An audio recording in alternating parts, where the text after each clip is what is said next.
Jesus says, here's what's new. What's new is not love one another. What's new is as I have loved you. It's not love that's new. It's Him that's new. It's the new expectation, the new yardstick, if you will. The new measurement now is not whether or not you feel like you love people. It's whether or not you love people like Jesus loved people. Now, I start backpedaling when I hear that. Wait a minute, now come on. This is Jesus. He's like, the Son of God and stuff. He cheats. Come on now. This is how we measure it. This is how you think of spirituality. This is how you measure whether or not you're that Christian you want to be. Not how many Bible verses you memorize, not how many books you can quote, not what doctrines you believe. Isn't that interesting? As I have loved you, so you must love one another. This is how I'll measure you. In his day, thank goodness this doesn't go on today. In his day, the religious leaders of his day measured spirituality by these shallow boundary markers. Whether or not you were in or out had to do with how well you followed certain religious markings. And it wasn't that that's all their faith was about. That's just all they focused on. They had settled for a shallow version of it. Rather than telling their people to focus on the weightier matters of the law, like justice and compassion and love, they were arguing constantly about dietary laws and Sabbath keeping, and because that's easier.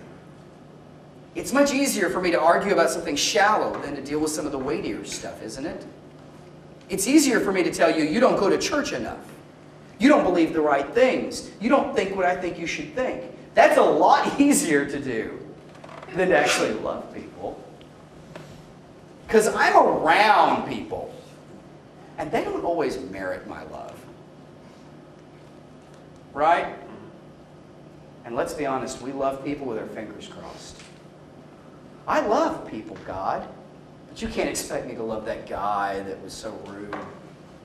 And you can't expect me to love that woman that broke my heart. You can't expect me to love that guy who's so wrong-headed all the time. And that woman with that personality thing? Thank goodness you don't know anybody like that. I'm glad to hear that. The measurement of our faithfulness is our relationships with others. And Jesus' new yardstick gets really personal really fast. Because we are either really selfish or we can be selfless. In Jesus' day, okay, I'm going to show you something. I'm going to admit right now the animation on this is really bad. Okay? I'm telling you right now, true confession time. Don't make fun of me. It's the best I can do. Or make fun of me. I don't care. I'll still love you. Because the Bible says so. In Jesus' day, something that's going on all across the board, but even his own religious leaders are struggling with it, is they've got this idea in their head that their religion is between them and God. And what happens with other people is a completely separate deal. I can have my deep religion with God and be right with God regardless of how I treat other people. For instance, some of the religious leaders of his day have obligations to their own family, obligations to the poor. But instead of putting money there, they hide it, and they say, this is dedicated to God. Jesus has to deal with that kind of directly. He says in Matthew 15, who do you think you are? Why do you use God's rules to play fast and loose with God's commands? God clearly says respect your father and mother. And anyone denouncing father and mother should be killed. But you weasel around that by saying, whoever wants to can say to father or mother, what I owed you, I've given to God. And that's what they would do. They would say, this money's dedicated to God, so I can't use it to help them. Thank goodness nobody does that today. Thank goodness we don't get into the trap of thinking I can have my little religion with God and it doesn't matter how I treat other people. It doesn't matter what I say about them behind their back, or whether or not I judge them when they're not listening, or whether or not I exclude them. Because Jesus' view of relationships would be a little different, wouldn't it? What happens horizontally affects the vertical, and the vertical and horizontal don't work, but go with it. What happens in relationships with people displays what's going on with God, and sometimes changes it. part of what Jesus is going to do is he's going to challenge us to look at our relationships as indicators of how Christ-like we are. In the most blunt terms, if you don't love one another, you're not Christ-like. Typically, we talk about that, about how religious you are and how well you tote certain lines. You don't drink, don't chew, don't go with people who do. Right? It's about moral code. Or it's about, certain doctrinal things. And yet Jesus is going to argue loving one another is a criteria for salvation and knowing God. Read the book of 1 John, right? Anybody who says, I love God, but doesn't love his brother, doesn't love God. Anybody who hates his brother who he has seen can't love God who he hasn't seen. And this is hard for us. Given the physical distance we live from each other, given the emotional anxieties we live with, the independence and post-independence we live in, we have a hard time loving each other. Imagine how hard it was for them in the early church. When the church starts, here's what happens. You've got a handful of good Jews, people who just are really good Jews, and they hear the message of Jesus and it grabs them and they join the church. In that same church, a bunch of radical zealots who believe in killing anybody who isn't Jewish latch onto this message and they join the church too. On top of that, there's some ascetics who stand outside of culture and who don't really want any part of what's going on with the Roman Empire. And they pray a lot and all that kind of stuff. And they join the church. And then on top of that, the Gentiles start coming in. And they come from all kinds of good pagan religions, right? All kinds of little cults and practices and feast days and strange, quirky little religious ceremonies. And oh yeah, Romans join the church too. And about 10 of them all get together in one house and they're supposed to have church. Do you think they had a problem? How the heck do we love each other? I mean, the Jews and Gentiles can't have lunch together because the Gentiles keep bringing bacon sandwiches. Okay, that was funny. It was at least mildly funny. Honestly. And gosh, don't you wish somebody would have written down in some instructions on how to love one another. Somebody could have passed that down through the generations, written it out, handed it out, and said, look, when you're around people that you don't naturally know or you don't naturally connect with, and you've become a bond together, don't you wish somebody had written that down? More of your Bible is written about how to love than we ever give it credit for. What I want to do over the next 7 weeks is I want to show you some habits that Scripture calls us to, that teach us to love one another. These are not warm, fuzzy feelings. I don't think there are going to be a lot of stories where you hear it and there's no Care Bears on the screen, okay? These are habits. These are decisions you make about how to live with other people so that you can love them the way Christ loved them. Because sometimes we look at Jesus and it's like it was easy for him. We look at Jesus and we see what he's doing and we just assume, it was just easy for him. And we're not perfect people. It's hard for us. Nobody here is ever going to be perfect.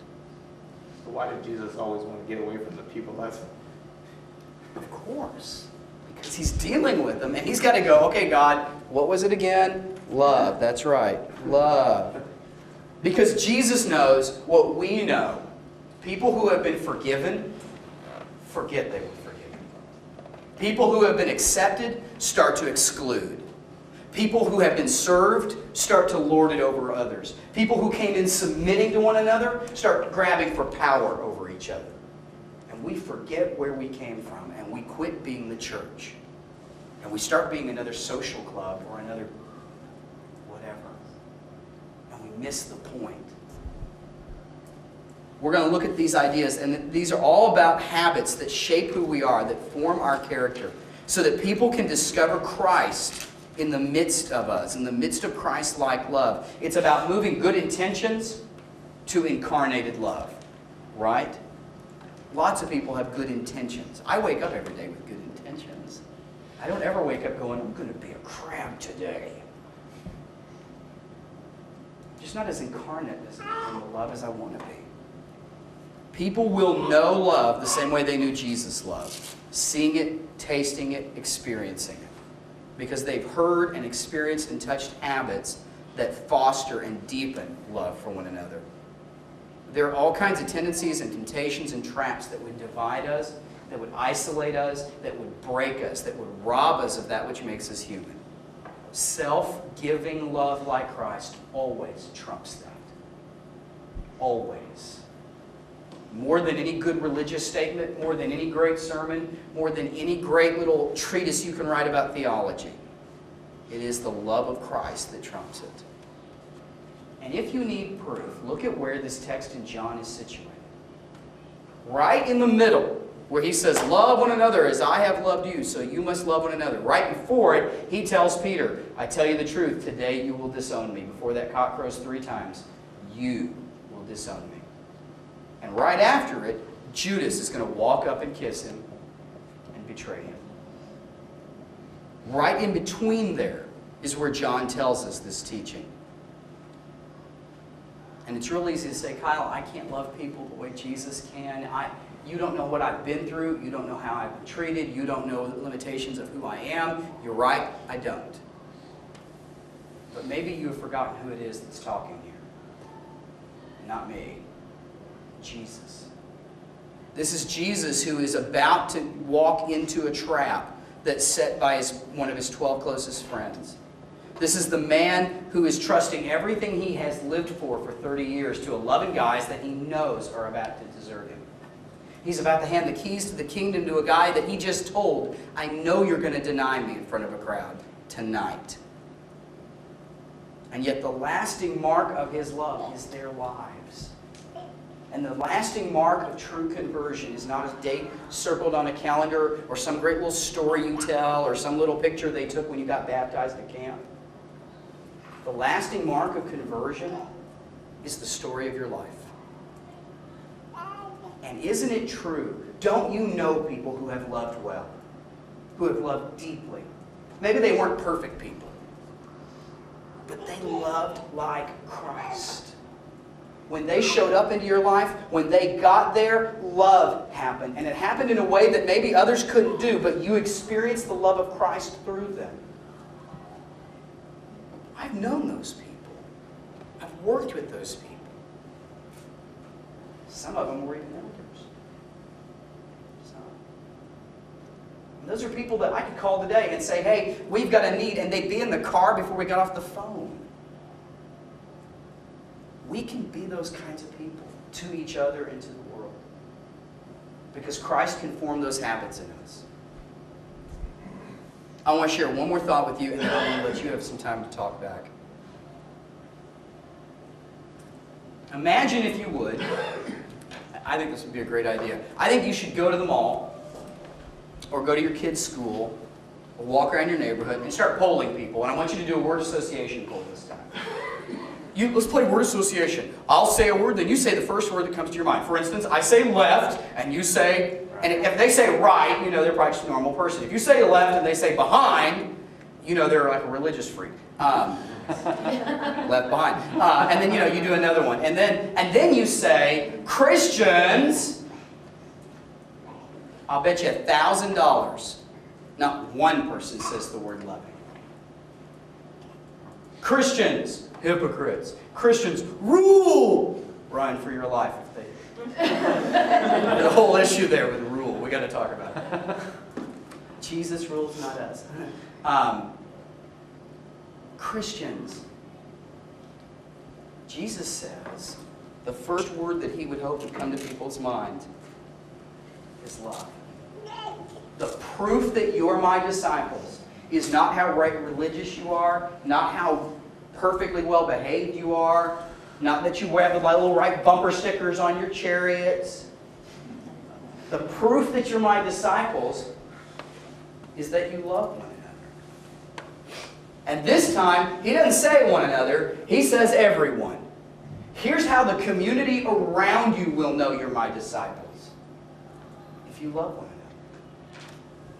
That's how they'll know. Because who we are to one another displays Christ to the world. That doesn't mean all these happy, oh, those are nice hugs. And not good. I mean the real love. The kind of love that blows people away that they don't feel anymore. They don't experience anymore. They don't see anymore. And maybe they never did. But it is the love of Christ made flesh amidst us. Over the next weeks, we're going to look at that. And we're going to look at things about how to do it. And you know these passages if you've gone to church 10 times in your life, probably. Accept one another. Forgive one another. Submit to, I'm trying to remember in order. Submit to one another. Serve one another. Teach one another. Be hospitable to one another.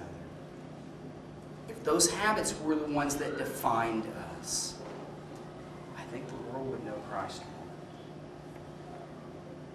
more. Comments, questions, snide remarks? Not all at once. Well, it's convicting because I think I love, but then I think about it and I go, oh yeah, that guy in the office that I'm not real keen on, you know? So I kind of fake myself out, I think. I fake it out like I do love, like Christ loves. And it really hits me in the face when I start thinking about each individual situation. I think you're right. I know I fake myself out. I think it's a topic that confuses us intensely because our word for it is just not adequate to the point. Ancient Greeks had different words for the love that you express for your spouse, the love that you express for your brother, and the love that you express for the community at large and those who are in need. And they also had a couple others, I think. And all of those are wrapped up in one word. And I know that, especially, I don't know if this is an experience that all guys go through in a congregation, but when I hear love one another for years, and even some still now, it's like, okay, qualify that for me real quick so that I know which love we're talking about. You know, it's this nervous, like, what do you mean when you say that? You know, kind of thing. Because Right. The word just has so many meanings in our language. What are we talking about? Well, and it is very It's confusing. It is very confusing. On my honeymoon, from the first day of my honeymoon to like the third day of my honeymoon, I used the word love several times. I said, I love you in some ceremony with a whole lot of people watching. I didn't really know what it meant then, but I said it. And then we started our honeymoon and I said, I love you, and it meant something else. And then we ate dinner somewhere and the broccoli was really good. And I said, boy, I love this broccoli. And then we got to San Diego and saw the ocean. And I said, I love this ocean. And then we spent 4 days together, completely together. And I said, I love you. And it meant something else. And it is confusing. And I'll be honest and say, I don't know that before age 18, I knew anything close to what Jesus means by love. I know I was that shallow. I had people pointing me there, but I wasn't terribly observant. You know, I didn't always pay attention. So when you grasp the concept of, love one another, when you're irritated with the clerk or whatever, you don't lash back. But when you're in a moment of somebody not loving you at all and being very hard to deal with and just wrong in every way, what does it look like in that moment when even saying nothing doesn't work? How do you diffuse a situation? How do you love that person? The whole, forgive them, Father. They don't, Right. not what they do. What do you do in that moment? I know I'm to love, but when I'm standing there and it's my job to put some words out, what do you do? And I think sometimes that's really hard to get at. Because part of what we're not saying with this is we're not saying that we're to be doormats for people. Right? I mean, absolutely we're not saying that. Jesus isn't telling people, let people walk on you. He's telling us to serve one another. But he's saying this with a certain expectation. He doesn't say this to 12 random people, right? He said this to 12 people who followed him for 3 years and who knew some of the boundaries. And so some of that I think we're going to talk about when we talk about forgiveness, when we talk about teaching one another, which is really the word admonish. But there are times when it's really hard to know what to do. Well, I think our temptation is to just become behavioristic and just think of it. So we're so quick to move to behaviors. So I don't do this in this situation. So I do this mental Olympics and tell myself, well, I'm a Christian, so I don't yell at this person right now, but I sure want to, and I want to rip their head off, and those kind of things. But somehow that so ends up being just a judgment and more of a behavioristic, external way of communicating that we are doing what the Bible says. And so where is this deeper part of understanding the love of Christ and being transformed by the power of that, just how that all works itself out in repentance and forgiveness. Well, and that's part of why I really liked the station Daniel set up. As we were talking about this week, it ends up being a place of repentance and naming all these other false loves, because that is so easy to run to just step 1, step 2, step 3. And that in the end isn't enough, because life's not that cut and dry. Life's not that simple. Relationships aren't that simple. Here's how dumb I am. I thought if I told my son something once, he'd listen to it, learn it, and I'd never have to say it again.